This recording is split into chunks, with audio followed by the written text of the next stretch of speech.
Hello दोस्तों, स्वागत है आपका नए क्लास में। आज आपको हम एक नया चैप्टर स्टार्ट करेंगे। ठीक है, बहुत सारी बातें बता दी थी आपको। एक चैप्टर पढ़ाया तो उसमें बहुत सारे लोगों ने अपनी वीडियोस भी बना के भेजी कि लिख बासर खाना मंगल मंजन कर फिकड़ कोनी संत भगवत पटाऊ और भी बहुत कुछ। ठीक है, जिन लोगों ने भेजी बहुत अच्छी बात है, जिन लोगों ने नहीं भेजी वो घर पर बैठ के सोते रहे, कोई फर्क नहीं पड़ता हमारे जैसे लोगों के ऊपर और उनके ऊपर भी, क्योंकि बेशरम तो बेशरम होते हैं। ठीक है, लेकिन खैर वो चैप्टर खत्म हो गया। उसी के आगे उसमें मेटलर्जी है। मेटलर्जी का मतलब क्या है? मेटलर्जी का मतलब होता है निष्कर्षण। ठीक, किसी भी धातु को, जैसे हमने आपसे कहा सोना खरीद के लाओ, कहाँ मिलता है? तुम कहोगे दुकान पे मिलता है, लेकिन दुकान पर नहीं मिलता है। दुकान वाला कहाँ से लाता है? तुम कहोगे बड़ी दुकान से लाता है। बड़ी दुकान वाला कहाँ लाता है? तुम कहोगे कोई पहले होलसेलर वगैरह होता है उससे लाता होगा। वो सब जो स्टार्टिंग कहाँ से होती है? तो स्टार्टिंग होती खोद के निकाला जाता है। तो वो खुदाई से निकल के जब आती है कोई भी धातु बाहर, उसे कहते हैं निष्कर्षण यानी मेटलर्जी। ठीक है, तो ये पूरा बड़ा टॉपिक है। यहाँ पे अभी आप थोड़े से नए हैं। दूसरी बात, क्लास ऑनलाइन है तो उस टॉपिक को अभी नहीं पढ़ाएंगे। ठीक, एक नया चैप्टर शुरू करेंगे। वो जो आप चैप्टर पढ़ रहे थे धातु तथा अधातु, उसके अंदर कॉपर धातु का निष्कर्षण है। ठीक, लेकिन उसे अभी इसलिए नहीं करा रहे क्योंकि थोड़ा सा कठिन टॉपिक है और पता नहीं आप लोग फोन पे समझ पाएंगे नहीं समझ पाएंगे, इसलिए सरल जो टॉपिक है उसे पहले करा रहे हैं और उस टॉपिक को थोड़ा सा रोक के रख रहे हैं और उसके बाद आराम से हम लोग आगे बढ़ेंगे। ठीक है, तो कुल मिला के आज एक नया टॉपिक स्टार्ट करेंगे। चैप्टर का नाम होगा अम्ल, क्षार तथा लवण। यह भी बिल्कुल छोटा सा चैप्टर है और मजा इसे भी पढ़ने में बहुत आए। अम्ल, क्षार व लवण। असलियत में जब हम छोटे थे तो कोई इस कायदे की राय देने वाला नहीं था। अगर हम आपको पर्सनल राय दें तो आप क्या करें? जैसे बहुत सारे लोग आपने देखा होगा हवलदार, सिपाही, चपरासी, थर्ड क्लास, इन सब की तैयारी करते हैं। जब आप इन सब की किताबें उठाएंगे, कुछ इस टाइप की किताबें आती हैं कि इस टाइप, यहाँ तक कि इस किताब पे तो लिखा हुआ था कि आईएएस लेवल की किताब है, लेकिन जब इसे खोलोगे तुम, इसमें भी तुम्हें कहीं ना कहीं ये चैप्टर मिल जाएगा अम्ल, क्षार और लवण। वही बेसिक क्वेश्चन जो आप यहाँ नोट्स में हम लिखाएंगे वही क्वेश्चन उसमें लिखे हुए मिलेंगे। लेकिन व्यक्ति बेवकूफ़ी क्या करता है? जब वो high school 9th first year में होता है तो वो मेहनत नहीं करता, ध्यान नहीं देता है, और इंटर पास होने के बाद फिर उसके पिताजी के पास बहुत पैसा होता है, फिर वो जाके कहीं कंपटीशन के जाके बीन बजाता है और वही दोबारा से यही अम्ल, क्षार, लवण। और कौन पढ़ा रहा होता है? जो वाला खुद आर्ट साइड वाला होता है, जो खुद आर्ट साइड की तैयारी कर रहा होता है, वो तुम्हें ये साइंस पढ़ाता होना जाएगा जिसका कोई एक्सपीरियंस नहीं होता। तो ये सारी चीजें आप अभी से तैयार करते चलें। पहला कंपटीशन अगर किसी को देखने को मिलता है तो वो हाई स्कूल में पॉलिटेक्निक होता है। ठीक, बहुत सारे लोगों की अभी आगे होगी, वो तुम्हें राय देंगे कि जीटीआई का फार्म डाल लो, आईटीआई का फार्म डाल लो और तुम्हारी जिंदगी को बर्बाद करने की तरफ एक कदम बढ़ा देंगे। ठीक, और तुम डालना भी, हम हमेशा कहते हैं डालो। उससे फायदा क्या होगा? आप करो ना करो, एक आपकी डिसीजन है, लेकिन उसमें फायदा ये होगा कि आपको औकात पता जाएगी किस लेवल के क्वेश्चन आते हैं। ठीक, पेपर देने का एक्सपीरियंस आएगा कि गोले रंगने वाला पेपर कैसा होता है, या मान लो पेपर कोई ऑनलाइन देने का तो वो पेपर कैसा होता है, एक्सपीरियंस आता है। ठीक है, तो जब भी कभी पेपर आप कोई भी देने जाएंगे जिसमें केमिस्ट्री आती है बेसिक लेवल की, ये चैप्टर मोस्ट इंपॉर्टेंट है। बहुत सारी चीजें पूछी जाती हैं। अम्लीय लवण क्या होता है, क्षारीय लवण, निम्न में अम्लीय लवण कौन सा है, या ये किन लवणों से मिलकर बना है, इनके बेसिक काम, बहुत सारे क्वेश्चन पूछे जाते हैं। या कतई घटिया लेवल पे चले जाओ, नहीं पुलिस के पेपर होते सिपाही वाले, उसमें तो ये तक पूछ लिया जाता है निम्न में प्रबल अम्ल कौन सा है। 4 विकल्प दे रखे होते हैं, एक पहचानना होता है। या निम्न में अम्ल कौन सा है, प्रबल भी हटाओ, खाली अम्ल पहचान लेगा, 4 चीजें। इतने बेसिक लेवल के सवाल आ जाते हैं। तो कुल मिला के जितना छोटा लेवल उतने छोटे छोटे क्वेश्चन आते हैं, लेकिन वो आप तभी कर पाएंगे जब इन सारे चैप्टरों को कायदे से पढ़ेंगे। ठीक, अब बताते हैं कायदे की बात। जैसे यहां लिखा हुआ है अम्ल। ठीक, पहले तो आपको थोड़ा सा अम्ल के बारे में बताते हैं। अम्ल का मतलब कोई भी ज्यादातर खट्टी चीज है वो अम्ल होती है। जैसे तुम्हारे दिमाग में खट्टी चीज को लेके क्या आता है? तुम्हें यार खट्टी चीज मेरे दिमाग में आ रही है, क्या आ रहा? आंवला आ रहा, थोड़ा खट्टा होता है, उसमें भी अम्ल पाया जाता है। ठीक है, उसके बाद तुम्हारे दिमाग में क्या आ रहा है? मौसमी आ रही है। ठीक, मौसमी गंवा लोग बोलते थे, उसमें भी अम्ल होता है। फलों के रस में हमारी और वीडियो हमने बनाई, उसमें बताई है सारी बातें। उसके बाद कोई भी खट्टी चीज में क्या? बैटरी का तेजाब, उसमें भी अम्ल होता है। ठीक है, जितनी भी खट्टी चीजें आपको दिखाई देती है उनमें सब में कुछ ना कुछ अम्ल होता है। ठीक, दूसरी बात, क्षार क्या होता है? क्षार मतलब भस्म टाइप, जलन हो लगाने पे, ठीक, जलन हो जाए, या फिर दूसरी बातें 2-4 बातें और बताते हैं क्षार के बारे में। चाट के देख लिया, थोड़ा तीखे लग रहे हैं, इस तरीके की चीजें पहचान सकते हैं, क्षार है। और लवण का मतलब सॉल्ट होता है। जब अम्ल और क्षार दोनों आपस में मिल जाते हैं तब लवण बनता है। बोले सर जी, लवण का सबसे बढ़िया एग्जाम्पल तुम्हारे घर में नमक। ठीक, जो नमक होता है वो भी एक सॉल्ट ही है। लवण को इंग्लिश में सॉल्ट कहते हैं और सॉल्ट को आप लोग नमक कहते हैं। तो नमक को सॉल्ट कहते ही इसलिए है क्योंकि वो लवण है। फार्मूला क्या होता है? NaCl। ठीक, तो यहां पर आज जो चर्चा होने वाली बहुत कायदे की है, ध्यान से समझिए। हम एक एक करके चलेंगे। सबसे पहले हम बात करेंगे अम्ल की। सबसे पहले हम अम्ल की बात करेंगे, ठीक। तो अम्ल की बात अगर आप कर रहे हैं तो अम्ल क्या होता है, बेसिक भाषा में कहें तो जहां कहीं भी आपको H आयन दिख जाए वही अम्ल है। कहने के लिए एक लाइन में बहुत अच्छी है कि भैया वे पदार्थ जिनमें H आयन उपस्थित होते हैं अम्ल कहलाते हैं, लेकिन इतना आसान नहीं है। किसी ने कहा यहां लिख दिया CH3, चलो अभी थोड़ा और बताते हैं फिर इस पे आते हैं, ठीक है। हमने कहा जहां पे H आयन होंगे, अब कुछ बौरे यहां बैठे होंगे जो पिछली साल पढ़ते होंगे उन्हें तो पता होगा कि आयन क्या होता है ये सब, लेकिन जो नए हैं उन्हें यही नहीं पता होगा H आयन क्या होता है। तो उनके लिए हम लोग तो फिर रटने वाली चीज हो गई। हम भैया किसी ने पूछा कि भैया बताओ अम्ल क्या होता है, बोले वे पदार्थ जिनमें H आयन होते हैं अम्ल क्या कहलाते हैं। अब थोड़ा सामने वाला खुरापाती था, उसने कहा H आयन क्या होता है, बस खत्म हो गई खेल। तो चीजों को रट के मत समझो, पहले हम ये समझेंगे कि ये H आयन क्या है।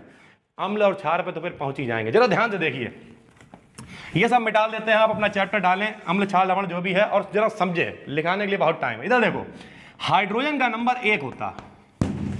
एक बच्चे ने हमसे सवाल किया था कि सर जी जब हाई स्कूल की किताब में विन्यास नहीं है तो आपने क्यों बनवाया। अगर हम वो विन्यास ना बनवाते, कहने के लिए मेरा सिर्फ एक क्लास खराब हुआ, लेकिन अगर हम वो ना बनवाते तो पूरे साल भर जो लोग पिछली बार 9th में नहीं पढ़े थे वो बीन बजाते रहते ये क्या कह रहे हैं कि हाइड्रोजन का नंबर 1, बाहरी 1, मिला 1, लिया 1, दिया 1, कुछ न समझ में नहीं आता होंगे। इसलिए वहां से स्टार्ट, किताब वाले तो बहुत हैं, वो इधर का चैप्टर उधर का इधर छाप देते, बच्चा बेचारा बौरा हो जाता। तो सिस्टम तो चलिए ठीक। अब देखिए जरा, हाइड्रोजन का नंबर 1 है। अगर आप हर क्लास से जिंदा है तो हमने आपको बताया था बिल्कुल सरल बताना, इस तरह करके ऊपर लिख लिया करो KLMN, ठीक। विन्यास कैसे भरोगे, इसके बाद है कितना 1, तो भरोगे कहां आप, यहां भरो 1। बहुत ध्यान से मेरी बात समझते रहना। हाइड्रोजन का नंबर 1 है और K में कितने आ सकते हैं, ज्यादा ज्यादा 2, तो हमने इसमें कितना भर दिया 1। ऐसे तो विन्यास बना था यार, 30 तक बना के 20 तक बना के दिखाए थे आपको, ठीक। अब समझो, कौशल और लुईस ने कहा कि जिसके पास भी 8 इलेक्ट्रॉन होंगे, कितने होंगे 8, वो ना किसी को देगा और ना किसी से लेगा, भाई सीधी सी बात है। लेकिन K में कितने आते हैं 2, तो K में अगर 2 हो जाए तब भी काम चल जाएगा, वरना 8 होने चाहिए, ये बात हुई थी। अब होता क्या है, किसी ने कहा यार हाइड्रोजन भाई तुम तो यार बड़े खुश हो, बोले क्या मतलब, बोले यार तुम्हारे पास 1 ही है, बोले यार अभी नहीं खुश हैं यार, 1 है, अगर जे कलेश भी खत्म हो जाए तो मजा आ जाए। हमने आपको बताया था कि जब कोई किसी को कुछ देता है तो वो धनी कहलाता है, उसके ऊपर प्लस यानी धनायन आता है। जब कोई चीज कोई लेता है तो वो ऋणी यानी फटीचर कहलाता है, उसके ऊपर माइनस आता है, सीधी सी बात है। हाइड्रोजन का नंबर कितना है 1, इनके पास है कितना 1, इन्होंने अपना किसी को दे दिया। ध्यान से समझते रहना, जब दिया तो ये क्या हो गए धनी, कितना दिया है 1, तो इनके ऊपर प्लस कितना आएगा 1, इसे हम लोग कहेंगे हाइड्रोजन आयन। कुछ लोग कहेंगे सर जी आप तो कह रहे हैं धन आयन, हाँ बिल्कुल आप सही कह रहे हैं। आयन होते हैं 2 तरीके के, एक होता है धन आयन, एक होता है ऋण आयन। धन का मतलब प्लस, ऋण का मतलब माइनस, लेकिन आयन तो दोनों हैं, तो हम लोग क्या बोलेंगे हाइड्रोजन आयन। धन है कि ऋण है उससे मतलब नहीं है, हाइड्रोजन आयन। कोई पूछे बताओ ये कौन सा वाला आयन है, तब तुम क्या कहोगे कि ये धन वाला आयन है। लेकिन अगर कुछ ना कहे तो तुम क्या कहोगे, भैया ये हाइड्रोजन आयन है, प्लस और माइनस में कोई मतलब नहीं है, ठीक। क्या है ये हाइड्रोजन आयन, आयन तो है, वो धनायन और ऋणायन उससे क्या मतलब है, ठीक। तो अगर आपसे कोई पूछे कि H आयन क्या होता है तो आपके पास शायद कोई जवाब नहीं होगा, लेकिन जवाब आपको देना आना चाहिए। क्या जवाब दोगे कि भैया जब हाइड्रोजन अपने 1 इलेक्ट्रॉन को, जो 1 ही था इनके पास, यहां लिखा था, 1 इलेक्ट्रॉन को भी किसी को त्याग देता है, तब इसके ऊपर एक पॉजिटिव चार्ज यानी धन आवेश आ जाता है, तब इसे कहते हैं हाइड्रोजन आयन। यानी हाइड्रोजन आयन का अर्थ है कि हाइड्रोजन के पास जो 1 इलेक्ट्रॉन था वो भी उनने किसी को दे दिया, बात खत्म हो गई, ठीक। तो अब ये आपकी समझ में आ गया कि H+ क्या है। H+ का मतलब क्या है, हाइड्रोजन ने अपना किसी को 1 इलेक्ट्रॉन दिया, कद्दू में गया हाइड्रोजन, शुद्ध भाषा पे आओ। प्लस का मतलब है किसी ने इलेक्ट्रॉन दिया है किसी को, मान लिया यहां लिख दें Mg डबल पॉजिटिव, इसका मतलब क्या है, Mg ने अपने इलेक्ट्रॉन 2 किसी को दिए हैं, जे लिख दिया हमने Al ट्रिपल पॉजिटिव, इसका मतलब क्या है, एल्यूमिनियम ने किसी को 3 इलेक्ट्रॉन दिए हैं, चलो अब लिख दे रहा है Li पॉजिटिव, इसका मतलब क्या है, लिथियम ने किसी को 1 इलेक्ट्रॉन दिया है, चलो और लिख दे रहा है K पॉजिटिव, इसका मतलब पोटेशियम ने किसी को 1 इलेक्ट्रॉन दिया है। प्लस का मतलब ये धनी है, इन्होंने किसी को अपना 1 इलेक्ट्रॉन दिया है, बस बात खत्म हो गई। अगर माइनस हो तो मान लिया लिखा हो Cl नेगेटिव, इसका मतलब ये फटीचर है और एक माइनस है, इसका मतलब इन्होंने किसी से एक इलेक्ट्रॉन लिया है। कह रहे सर जी समझ में नहीं आ रहा क्या लिया क्या दिया, बता रहा समझाते हैं जरा। देखिए मान लिया क्लोरीन का नंबर 17, क्या बनाओगे 2 8 7, बताओ बाहर कितने हैं 7, होने कितने चाहिए 8, यानी या तो कोई जो 7 भी ले जाए तो 8 रह जाएंगे, कोई टेंशन नहीं है। और सरल तरीका यह है भैया, भीख मांग के किसी से एक ले लो, अपने 8 पूरे कर लो चुपचाप, क्योंकि 7 दोगे तो नुकसान बहुत हो जाएगा। तो किसी से भीख मांग ली, 8 करे, 1 की भीख मांगी, इनके ऊपर माइनस कितना आ गया 1, ठीक। यानी जब कोई किसी को कुछ देता है तो उसके ऊपर प्लस, क्योंकि वो अमीर होता है, जब कोई लेता है तो वो भिखारी यानी फटीचर होता है, इसलिए उसके ऊपर माइनस होता है, ठीक। यानी H आयन का मतलब क्या है, हाइड्रोजन ने एक इलेक्ट्रॉन किसी को दिया है, ठीक। तो यानी यहां पर जब कोई आपसे पूछे कि अम्ल क्या होता है, अब हम तुलना करके बताएंगे। हमने यहां लिखा अम्ल, यहां लिखा क्षार और यहां लिखा लवण, तीनों चीजें लिख दी, ठीक। सरल भाषा में जिनमें होते हैं H आयन, हाइड्रोजन आयन, क्या होते हैं हाइड्रोजन आयन यानी H आयन, बोलिए बोलिए मेरे साथ, जिनमें होते हैं H आयन, क्या होते हैं H आयन, वो कहलाते हैं अम्ल। क्या कहलाते हैं अम्ल। जैसे HCl हो गया, बोले हमें तो नहीं दिख रहा, दिखेगा, जरा इन दोनों का विन्यास बनाते हैं। हाइड्रोजन का नंबर 1, इनके पास 1, क्लोरीन का नंबर 17, इनके पास 7, इनने 1 दिया होगा, इनके ऊपर प्लस होएगा, इनने 1 लिया होएगा, इनके ऊपर माइनस होगा, दोनों आपस में जुड़ के HCl फार्मूला बनाया होगा। तो जब यह फार्मूला टूटेगा तो इनके ऊपर प्लस आएगा, इनके ऊपर माइनस आएगा, सीधी सी बात, ठीक। इसका मतलब इस फार्मूले को तोड़ने पर आपको H+ मिलेगा। तो जिनमें जिनमें आपको H दिखाई देगा वो सारे के सारे कहलाएंगे अम्ल। जैसे और 2-4 दिखाते हैं। हमने लिखा H2SO4, ये देखो H दिखाई दे रहा है, 2H दिख रहा है, तो क्या हुआ 2H आयन है यहाँ पे, तो ये H दिख रहा है, ये भी क्या है अम्ल है, ठीक। एक और लिख दे रहा है HNO3, ये देखो H दिखाई दे रहा है, क्या है ये अम्ल है। यानी जिसमें जिसमें आपको H आयन दिखेगा वो सारे कहलाएंगे अम्ल। तो सीधी भाषा क्या हो गई, परिभाषा बताइए, सीधी भाषा सिंपल परिभाषा क्या, वे पदार्थ जिनमें H आयन उपस्थित होते हैं, वे पदार्थ जिनमें H आयन उपस्थित होते हैं क्या कहलाते हैं अम्ल। तो सर जी क्षार क्या होते हैं, जिनमें OH आयन उपस्थित होते हैं। हाय अल्लाह, जे OH आयन कहां से आ गया सर जी, H आयन तो आया, जे कैसे बना, ये समझाइए, थोड़ा सा समझाते हैं। ऑक्सीजन का नंबर मेरे भाइयों 8 होता है। जो भी लोग देख रहे हैं, मेरे भाई, मेरी माताएं, मेरी अम्माएं, बहनें, जो भी देख रही हैं ध्यान से देखें, क्योंकि गर्मी बहुत है। ऑक्सीजन का नंबर होता है 8, बनेगा 2 और 6, ध्यान से समझते रहना। ऑक्सीजन का नंबर कितना है 6, 8 होने चाहिए, तो 8 होने चाहिए, तो इन्हें कितने चाहिए 2, इन्हें कोई दे दे तो इनके 8 हो जाएंगे। यानी ऑक्सीजन को 2 चाहिए होते हैं, सीधी बात है। हाइड्रोजन के पास देने के लिए 1 होता है, तो 1 हाइड्रोजन इन्हें दे देता है। तो जब O और H आपस में मिल जाते हैं तो 2 माइनस किया, 1 तो हाइड्रोजन ने दे दिया, 1 अभी भी कम है, इसलिए OH के ऊपर 1 माइनस होता है। मेरी बात ध्यान से समझो, ऑक्सीजन को 2 चाहिए होते हैं, जब हाइड्रोजन उनसे जुड़ जाता है तो 1 उन्हें मिल जाता है, लेकिन 1 उन्हें फिर भी चाहिए रहता है। तो जब चाहिए रहता है तो इनके ऊपर मिला के OH निगेटिव, इसे क्या कहेंगे आप OH आयन, या इसी को कहते हैं हाइड्रोक्साइड आयन। क्या कहते हैं हाइड्रोक्साइड आयन, ठीक है। अब कुछ बौरे टाइप के लोग यहां बैठे होंगे, वो कह रहे होंगे पता नहीं आप क्या वो बता रहे हैं, क्या H बता रहे हैं, मेरी समझ में नहीं आ रहा। समझना ही नहीं है, तुम्हें सिर्फ इतना समझना है जे क्या लिखा हुआ है H आयन, पढ़ के बताओ क्या लिखा है H आयन, ठीक। जे क्या लिखा हुआ है OH आयन, क्या लिखा हुआ है OH आयन, ठीक। बस इतना ही पढ़ना तुम्हें, 2 शब्द याद हो गया। वे पदार्थ जिनमें H आयन होते हैं अम्ल कहलाते हैं, वे पदार्थ जिनमें OH आयन होते हैं क्षार कहलाते हैं, और जब अम्ल और क्षार आपस में मिल जाते हैं तो लवण बनाते हैं। कैसी रही, वे पदार्थ जिनमें H आयन होते हैं अम्ल कहलाते हैं, वे पदार्थ जिनमें OH आयन होते हैं क्षार कहलाते हैं, और अम्ल और क्षार मिल जाते हैं तो लवण बनाते हैं। कुछ लोग कहेंगे जब इतना सरल था तो उतनी देर से क्या रहा फैला रहा था, वो पढ़ने वाले बच्चों के लिए था। जो अच्छे बच्चे हैं, समझते हैं कि कहाँ से आया है H आयन क्या है, तो उनके लिए समझा रहे थे। गधों के लिए एक लाइन, क्या, वे पदार्थ जिनमें एच आयन उपस्थित होते हैं अम्ल कहलाते हैं, वे पदार्थ जिनमें OH आयन उपस्थित होते हैं क्षार कहलाते हैं, और अम्ल और क्षार आपस में क्रिया करके लवण और साथ में जल यानी पानी बनाते हैं।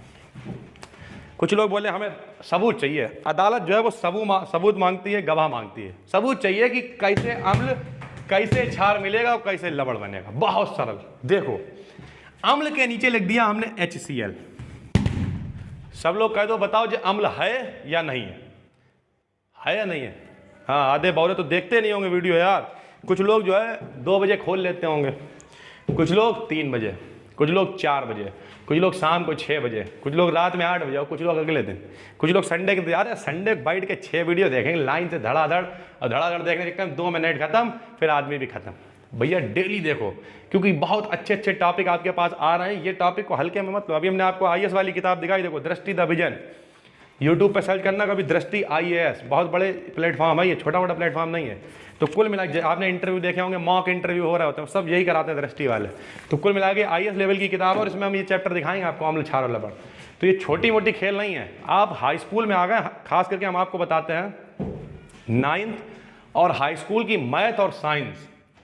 अगर आप आगे चल के आर्ट साइड वाले कंपटीशन की, जैसे सिपाही, ठीक, SSC में जो बेसिक लेवल के होते हैं पोस्ट जितने भी, वो, उसके बाद रेलवे, जहां कहीं भी सामान्य ज्ञान आती है, उस सामान्य ज्ञान के अंदर सामान्य विज्ञान भी आती है। और उस सामान्य विज्ञान में क्या होता है, 9th और हाई स्कूल, 11वें 12वें का लेवल बहुत ऊपर चला जाता है यार, वो सामान्य में नहीं आता। फिर वो तो आप तैयारी करें जाके, मान लिया IIT की तैयारी कर रहे हो या IEEE की, ये सब तैयारी, वहां पर इंटर इस्तेमाल होगा। वरना अभी आपको दिखाते हैं, जैसे ये है, इसमें देखो, देखते रहे ना, 6th क्लास के इतने चैप्टर दिए हैं, 7th के इतने, 8वें कितने, 9वें कितने, सब दे रखे हैं। 11वां दिया ही नहीं है। और 12वें के क्या चैप्टर है, 2-3, पारितंत्र, जैव विविध, वो भी बायोलॉजी के। इसका मतलब जो बेसिक लेवल है वहां पे 11वें और 12वें की साइंस की कोई औकात नहीं है बेसिक लेवल में। बड़े लेवल पे तो पढ़ना ही पड़ेगा तुम्हें, बड़े लेवल तो वही पढ़ना, लेकिन बेसिक लेवल में देखो 11वां दे ही नहीं रखा है, और 12वें के कुछ केवल बायोलॉजी के टॉपिक दे रखे हैं। इसका मतलब हाई स्कूल तक की साइंस मोस्ट वांटेड है अगर आप आगे चल के तैयारी कर रहे हैं किसी भी कंपटीशन लेवल के एग्जाम की, और ये सब काम में आता है। तो इसलिए ध्यान से समझो, आराम से बढ़िया नोट्स बनाओ, अपने संभाल के नोट्स रखो, कोई मांगे उसे दो मत। बहुत सारे लोग बौरापंती रहते हैं, नोट्स दे दिए किसी को, आने वाले 5-6 साल के बाद बहुत दिक्कत होगी। सारे नोट्स संभाल के रखो ताकि कभी जरूरत पड़े तो आप काम। कुछ लोग कहेंगे कोर्स बदल जाता है, बदल गया कोई बात नहीं, वो हर चीज़ जो इंपॉर्टेंट है वो हमेशा इंपॉर्टेंट रहेगा, चाहे 10 साल हो जाए, चाहे 20 साल हो जाए, चाहे 100 साल हो जाए, कोई फर्क नहीं पड़ता। ठीक, अम्ल क्षार लवण है, ये अभी कौन से सन में पढ़ रहा है, 2021 में। 1990 की किताब ले आना, उसमें भी चैप्टर होगा। 1947 की ले आना, देश आज़ाद नहीं हुआ तब की, अगर केमिस्ट्री होगी तो उसमें भी चैप्टर होगा, कोई फर्क नहीं पड़ता। ये टॉपिक हैं ही, हमेशा मिलेंगे। जैसे मैथ हमारे ट्रिग्नोमेट्री है, वो तुम्हें मिलेगी यार, शायद 77 में आई थी मेरे हिसाब से, वो पता नहीं, अपने देंगे 77 में आई, तब से लेके आज तक वैसे ही एज मिलेगी। फिजिक्स है, फिजिक्स में आप देखिए इलेक्ट्रिसिटी है, 10 साल पुरानी किताब उठा लो, उसमें भी होगी। सवाल तक नहीं बदले होंगे, खाली ऊपर नीचे होंगे, 2-4 बड़े होंगे, 2-4 कम होंगे, कुछ नहीं, कवर बदला होगा, 2-4 पन्नों का कलर बदला होगा बस। इसलिए इंपॉर्टेंट चीज हमेशा इंपॉर्टेंट रहती, कुछ नहीं बदलता है। ठीक है, तो हमने क्या किया, ये HCl लिख दिया यहाँ पे। अब HCl क्या है, अम्ल है। कैसे पता चला अम्ल है, क्योंकि यहाँ पे देखो H आयन है, ये दिख रहा है आपको। ठीक, अब कह रहा अम्ल जो है वो क्षार से क्रिया करेगा, जी देखो प्लस लगाया। क्षार क्या लिखोगे, OH होना चाहिए, तो देखो NaOH लिख दिया। कह रहा ये कैसे क्षार है, देखो यहाँ पे OH दिख रहा आपको, दिख रहा भाइयों, दिख रहा। इसमें H है, हाँ है, तुझे क्या है, अम्ल है। इसमें OH है, हाँ है, तुझे क्या है, क्षार है। दोनों जब क्रिया करते कह रहे लवण बनता है, पानी बचता है। बहुत सारे बच्चे यहाँ पे होंगे जो 9th में यहाँ पढ़ते होंगे, उन्हें पता होगा कि पानी का फार्मूला क्या है। बहुत सारे नहीं पढ़ते होंगे, उन्हें भी पता होगा, लेकिन कुछ बौरे होंगे जिन्हें पानी का फार्मूला नहीं मालूम होगा। पानी का फार्मूला होता है H2O। क्या होता है, H2O। आपको बताते हैं, थोड़ी पुरानी कहानी याद आ गई। एक बार एक लड़का यहाँ पढ़ता था, नाम नहीं बताएंगे, बेइज्जती हो जाएगी, तो यहाँ पढ़ा रहे थे। हमने उससे कहा यार बहुत गर्मी है, नीचे जाओ H2O ले आओ जाके। H2O का मतलब समझते हो, पानी। अब वो बौरा था, अगर पढ़ने में कोई कायदे का आदमी होता, वो कहता है H2O भाई पानी मंगा रहे हैं। वो मालूम क्या करा, वो नीचे गया, ऐसे मान लिया अभी हम जा रहे हैं, और थोड़ी देर के बाद उसके हाथ में एक चीज़ थी। सोच के देखो क्या हो सकता है, स्टूल ले आया था, H2O मंगाया और लेके क्या आया, स्टूल ले आया, नाम नहीं बताएंगे, बच्चा पढ़ के चला गया, बहुत पहले पढ़ता था यहाँ इंटर में। तो सीधी सी बात यही है, अगर आप पढ़े लिखे नहीं होगे तो आपको समझाना बहुत मुश्किल हो जाएगा। अनपढ़, जैसे इस समय वैक्सीन लग रही है, जो अनपढ़ है वो क्या कर रहे हैं, अरे मर जाएंगे, अरे यार तुम्हें बुखार आ रहा, बुखार आते आते लगवाओगे जाके, तो वो एक्चुअल में वायरस हो क्या रहा, वैक्सीन क्या है, साइंस से आप रिलेटेड पढ़ रहे तो पता होना चाहिए। वैक्सीन कुछ नहीं है, वैक्सीन एक्चुअल में देखा जाए तो वो खुद एक वायरस है। जैसे लोग कहते हैं कि वायरस लोहा लोहे को काटता है, समझ रहे हो, वैसे आपके शरीर में पहले ही वायरस इंजेक्ट कर देंगे वो, ताकि आपके शरीर की जो क्षमता, हमारे शरीर में अभी बायोलॉजी में पढ़ाएंगे, एंटीजन एंटीबॉडीज होते हैं, वो क्या करते हैं, रोगों से लड़ते हैं। ठीक, जब आपके शरीर में वो गया जो भी इंजेक्शन की बैक्टीरिया उन्होंने डाली, तो उससे क्या होगा, आपके जो एंटीजन और एंटीबॉडीज वो थोड़े से जागृत होंगे और उनसे लड़ने की क्षमता बना लेंगे अपने आप, उस वायरस से लड़ने की, उसकी सहायता से, ताकि जब भविष्य में कभी अगर कोरोना वायरस की आप चपेट में आते हैं, जो भी वायरस की चपेट में आते हैं, तो क्या होगा, पहले से आपके एंटीजन और एंटीबॉडी उनकी आदत पड़ चुकी है, उससे लड़ने की शक्ति उनके पास है। अब तो जब आदत में है तो आपकी इतनी इम्यूनिटी है कि आप उससे लड़ सकते हैं। अगर वो हो भी जाएगा तो हम ये नहीं कर कोरोना नहीं होगा, लेकिन अगर हो भी जाएगा तो आपके एंटीजन और एंटीबॉडीज में इतनी ताकत है कि वो उससे लड़ सकते हैं। तो डॉक्टर आपको दवाई वगैरह दे दवा के थोड़े बहुत दिन में ठीक ठाक कर देंगे, मरोगे नहीं, ये है उसका मतलब। ठीक, लेकिन गौए के अगर हमारे जीजान लगवाई, उनने लगवाई, दूसरे दिन उन्हें थोड़ा बुखार आओ मरी गए, अरे मेरे भाई मरे होंगे वो किसी और कारण, उनका पेट खराब हो गया होगा, खाना नहीं खाया होगा, मर गए होंगे। लेकिन हार्ट अटैक हो गया, बहुत लोगों को किसी किडनी की दिक्कत थी है, बहुत सारे मर गए। अब वो क्या कह रहा है कि वो मर गए। तो सीधी सी बात यही है। अब जैसे इस समय टोटल 150 करोड़ हमारा देश है जनसंख्या, उसमें से केवल 20 करोड़ लोगों के वैक्सीन लगी, वो भी कायदे से।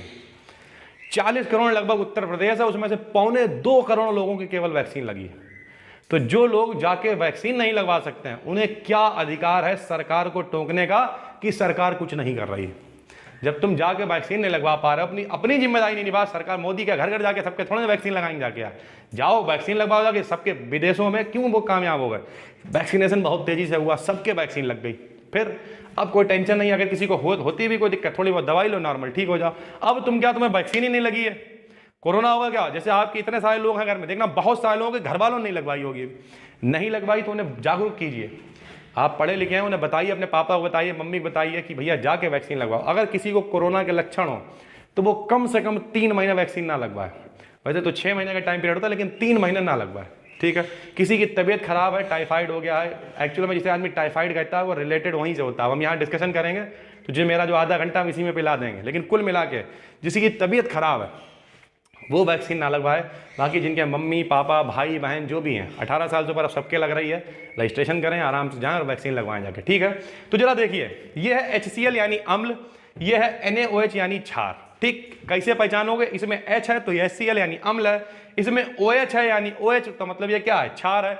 दोनों आपस में मिले, जरा देखो भाई, दोनों की बारात करा दे रहा, इसका Na इसका Cl बना NaCl, और इसका एक H इसके 2 H यानी प्लस में 2 H है यानी H2, और एक जेवाला O यानी H2, बनी रिएक्शन। देखो अपने आप बनी, कैसे, HCl क्या है, अम्ल, तो जिनमें H आयन होते हैं वो क्या कहलाते हैं, अम्ल, जिनमें OH आयन होते हैं वो क्या कहलाते हैं, क्षार। अम्ल करता है क्षार से क्रिया, क्या बनाता है, लवण, तो क्या बना लिया इसने, NaCl, क्या बचाता है, जल, यानी क्या बचा दिया, H2O, ठीक है भाई।